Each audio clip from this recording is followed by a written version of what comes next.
Buongiorno e ben ritrovati con l'informazione flash di New Sicilia. I principali titoli della mattina. Sono passati 46 anni dalla morte di Boris Giuliano, capo della squadra mobile di Palermo, assassinato dalla mafia il 21 luglio del 1979.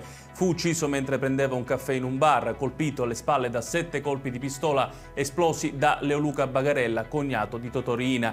Giuliano fu tra i primi ad aver intuito i legami internazionali della mafia, lavorando alla celebre operazione Pizza Connection.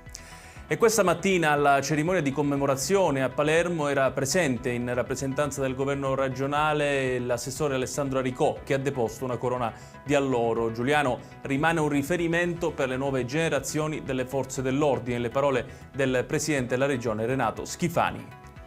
E allarme e sicurezza a Palermo, dove la notte scorsa si sono verificati 2 gravi episodi di violenza ai danni di 2 coppie di turisti stranieri. Nel primo caso 2 ragazzi austriaci sono stati aggrediti in via del Vespro, a pochi passi dal Policlinico. Poche ore dopo, sempre in centro, 2 statunitensi sono stati vittime di una rapina violenta.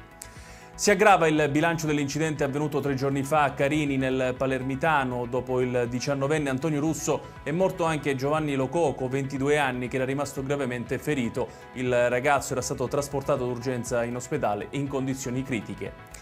Sicilia nella morsa del caldo, superati i 38 gradi in diverse aree, con punte di 38,9 a Sigonella e 38,5 a Francofonte. L'ondata di calore alimentata dall'anticiclone africano aumenterà la sua forza nelle prossime ore. La Protezione Civile regionale ha infatti diramato allerta rossa per rischio incendi in 4 province. Ed è tutto per questa edizione. Tutti i dettagli su queste notizie li trovate come sempre sul nostro sito www.newsicilia.it. Grazie per averci seguito e buon proseguimento di giornata.